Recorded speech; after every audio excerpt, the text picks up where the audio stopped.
मेरा नाम है काला, अरविंद काला। इन दिनों में एक सरदार नौजवान पंजाब में बहुत ज़बरदस्त तिकड़म चला रहा है।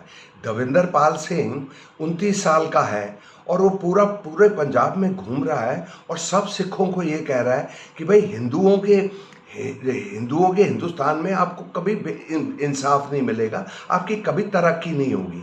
और तरक्की आपकी तब होगी जब सिखों का अलग एक सूबा नहीं, अलग एक मुल्क होगा। जैसे बांग्लादेश अलग बना, तो उसका मतलब आइडिया ये रहा होगा, अगर अगर पाकिस्तान के अलग बंगाली अलग हो सकते हैं तो हिंदुस्तान के सिख क्यों नहीं अलग हो सकते। अच्छा, ये मंसूबा उसका है, इरादा, और एक ही पैगाम लेके चल रहा है। अच्छा, उसको दिल्ली वाले भड़काने वाले हैं अमित शाह साहब और मोदी साहब, क्योंकि उनको पंजाब सरकार से सख्त नफरत है, क्योंकि वो केजरीवाल पार्टी की हैं। और मोदी और अमित शाह सोचते हैं कि केजरीवाल उनका सबसे बड़ा सियासी दुश्मन है, पॉलिटिकल एनिमी। तो अब वो किसी तरह से तो इसको इसलिए भड़का रहे हैं कि अगर सिखों में दंगा फसाद थोड़ा कुछ हो जाए तो ये भगवंत मान और आम आदमी पार्टी की साख कम हो जाएगी।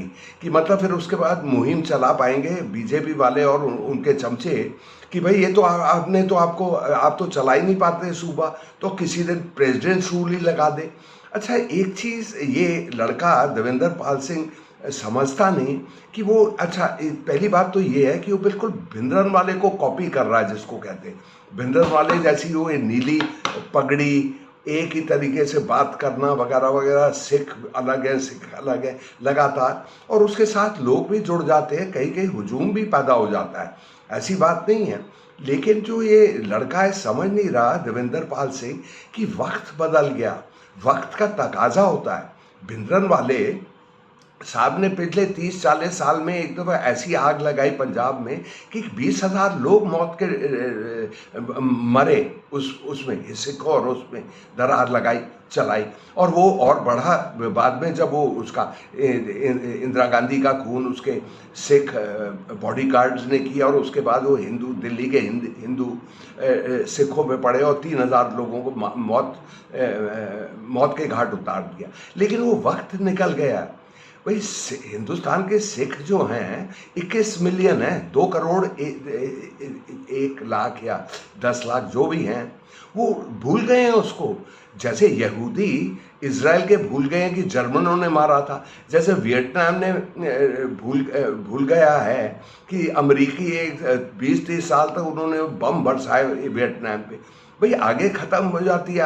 आखिरकार 1984 का जो सिखों के साथ ये बेइंसाफ दिल्ली में हुआ, 38 साल निकल गए हैं। अब हिंदुस्तान के 70% लोग तो 38 साल से कम हैं, तो आप कौन सी चीज़ भड़काएंगे उसमें। तो उन लोगों को आजकल हिंदुस्तान की जो आबादी है वो ये सिख राइट्स के उसी तरह सोचते हैं जैसे हम पार्टीशन के टाइम जब हिंदुस्तान और पाकिस्तान में तकसीम हुआ, उनकी एक कहानी हमें ये मालूम है कि भाई हिंदुओं ने मुसलमानों को खूब मारा और मुसलमानों ने हिंदुओं को खूब मारा लाखों में, लेकिन वो भूल गए हैं, तो उसमें कोई है नहीं। अच्छा, तो दूसरी चीज़, ये लड़का देवेंद्र पाल सिंह नौजवान ये एक बात समझता नहीं। अगर सिखों में ऐसा एक जज्बा रहता है, एक भावना रहती कि हिंदुओं के हिंदुस्तान में उनको इंसाफ नहीं मिलेगा, तो आप सोचते कि उन्होंने हिंदुओं की पार्टी को हुकूमत दी इस दफ़ा 1 साल पहले। देखिए जनाब, एक चीज़ याद रखिए, पूरे पंजाब में ये केजरीवाल की आम आदमी पार्टी को ऐसे मानते हैं, उसकी छवि ये है, तस्वीर ये है कि ये दिल्ली के हिंदुओं की पार्टी है। उसके बाद उन्होंने उनको तो ये आम आदमी पार्टी और भगवंत सिंह मान को गले लगा लिया। अरे भाई, 92 सीट आई इनकी, भगवंत सिंह मान की। और अकाली जो सरदारों की नुमाइंदगी करता है, उनका नंबर आ गया 3। मतलब, और इन अकालियों ने 18 साल राज किया था, हुकूमत की थी प्रकाश सिंह बादल साहब के साथ, लेकिन उन्होंने ऐसे उठा के फेंक दिया जैसे हलवाई अपने दूध से मक्खी को फेंकता है। और कांग्रेस भी कहीं नहीं रही। और इसके अलावा एक और चीज़ हमें नहीं भूलनी चाहिए कि कप्तान अमरिंदर सिंह ने भी 10 साल हुकूमत की। वो तो कांग्रेस तो कभी सिखों की पार्टी नहीं मानते। अच्छा, एक चीज़ है, ये एक चीज़, एक और चीज़ देवेंद्र पाल सिंह समझता नहीं, अब जो भी इसका नाम है, कि भाई सिखों में तुम गुस्सा कैसे पैदा कर सकते हो।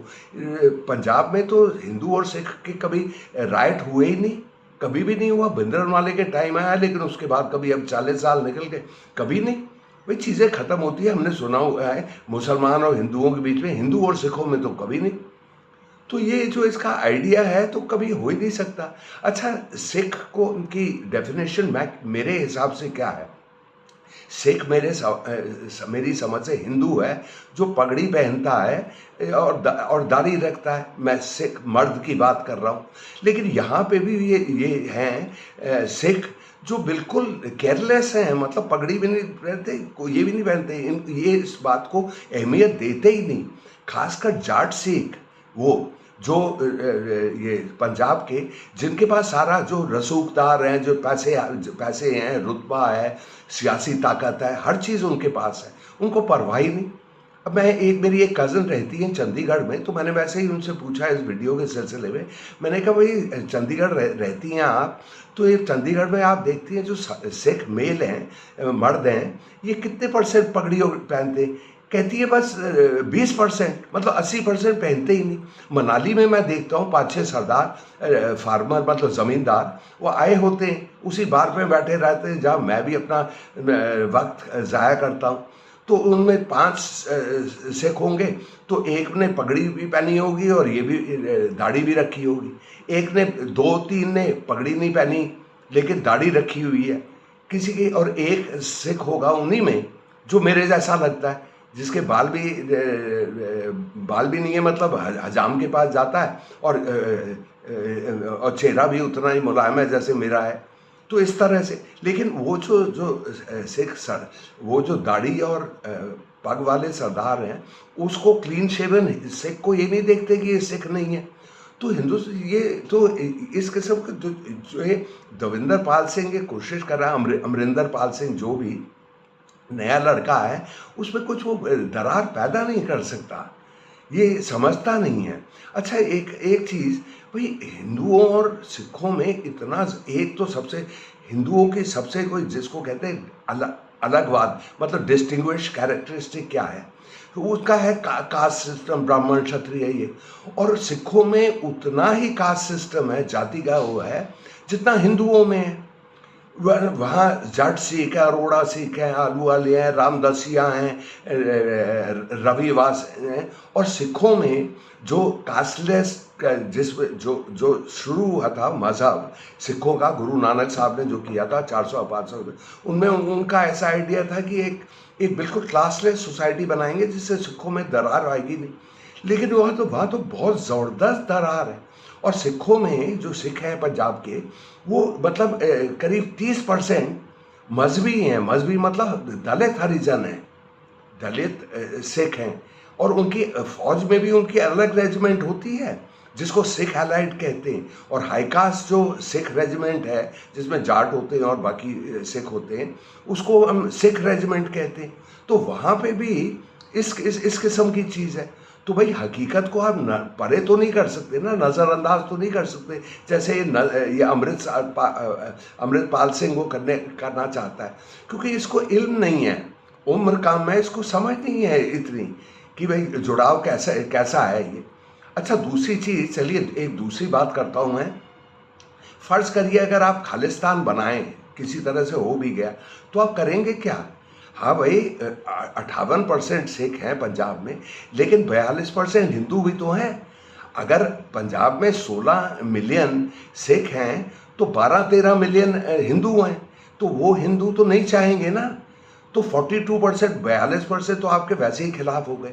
और जो सिख और हिंदुओं की शादी होती है, वो सैकड़ों में, हज़ारों में होती है। उनमें तो सिख लड़का है, हिंदू लड़की है, या उल्टा सिख लड़की है, हिंदू लड़का, वो तो नहीं चाहेंगे बिल्कुल। ये सवाल ही नहीं। अच्छा, दूसरी चीज़ ये, एक और चीज़, चलिए फ़र्ज़ करिए कि खालिस्तान बना। पंजाब, हमारे पंजाब सूबे का एरिया है 50,000 स्क्वायर किलोमीटर। अच्छा, उसके साथ कौन कौन से सूबे जुड़े हुए हैं? जम्मू और कश्मीर जुड़ा हुआ है, हिमाचल जुड़ा हुआ है, हरियाणा जुड़ा हुआ है, यूनियन टेरिटरी और चंडीगढ़ जुड़ा है, राजस्थान।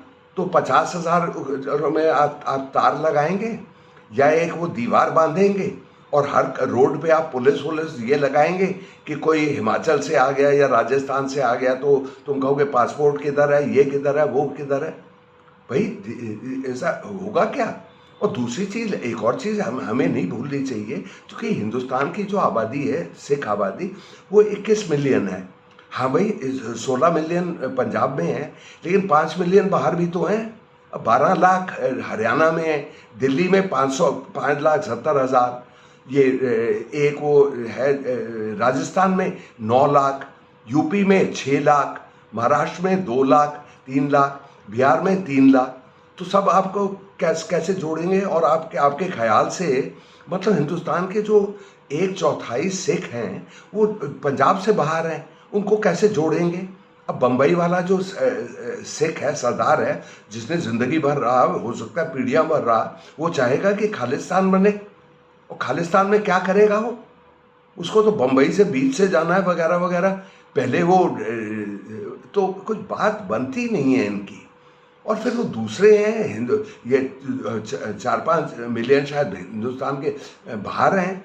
अब आधा 5 लाख करीब कनाडा में है, 5 लाख विलायत में, इंग्लैंड में है, 4-5 लाख इधर हैं, अमेरिका में है।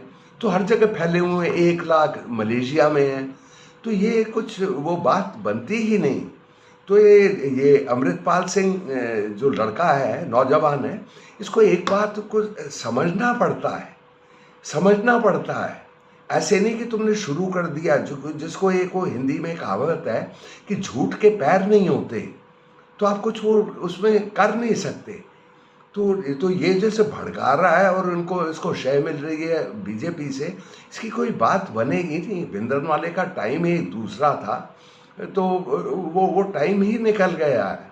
तो ये जो है ये चलेगा, भड़काते रहेगी बीजेपी वगैरह वगैरह, लेकिन आप देखेंगे 6 महीने 1 साल में सब खत्म ही हो जाता है। आखिरकार वो एक वो खूंखार एक ऑर्गेनाइजेशन तो था, ISI इराक में, जो सबकी गर्दन काट देता था। उसका क्या हुआ? आज उसका वजूद ही नहीं है, ही नहीं। तो ये जो अमृतपाल सिंह है, ये कुछ होगा नहीं इसका। आप दरार पैदा कर ही नहीं सकते जब अलगाव है ही नहीं सिखों और हिंदुओं में उस किस्म का। तो कैसे आप अलगाव, दरार कैसे पैदा कर देंगे? है ना? वहाँ पे तो ये ऐसा होता है, दरार तो तब आप पैदा कर सकते हैं अगर वो बीच में वहम बहुत हो, दो कौम के बीच में, कि भाई ये इन्होंने ये बेइंसाफ किया, वो। मैंने तो जिंदगी भर नॉर्थ इंडिया में ही रहा हूँ, मैंने तो कभी सिख की बात नहीं सुनी कि हमारे साथ बेइंसाफ होता है। और पंजाब भी अक्सर मेरे चक्कर लगते रहते हैं, जब मैं मनाली जाता हूँ, इधर उधर जाता हूँ, वहाँ पे तो एक हिंदू का मैंने आवाज़ नहीं सुनी कि हमारे साथ भेदभाव हो रहा है। तो ये अमृतपाल सिंह, ये लड़का क्या बेखबर लड़का कर रहा है, चलो करने दो भाई। इसी सिलसिले में सिमरनजीत सिंह मान साहब को देखिए, जो तब से जद्दोजहद कर रहे हैं सिमरनजीत सिंह साहब। कुछ भी नहीं उनका, कुछ भी तरक्की नहीं हुई। इस दफ़ा बड़ी मुश्किल से जीत गए अपने संगरूर वंगरूर में, लेकिन एक मतलब 17 सीट्स हैं मेरे ख्याल से MP की। कहीं ये सिमरनजीत सिंह पार्टी की कहीं कोई तरक्की होती नहीं। तो जब सिमरनजीत सिंह जिन्होंने इतनी कुर्बानी की हुई है, बुजुर्ग आदमी है, जिनकी इज्जत है, बड़े ख़ानदान की है, जब उन्हीं की दाल नहीं गली, तो ये अमृतपाल सिंह साहब की दाल क्या गलेगी? तो चलिए साहब, मैं ज़बरदस्त बातें कह रहा हूँ, सबको आपको बोलिए कि मेरा वीडियो देखें। अगर और कोई कहे कि मेरे वीडियो बेकार है तो उसका गला घोट दीजिए, मैं आपको इजाज़त दे रहा हूँ। अच्छा, खुदा हाफिज़।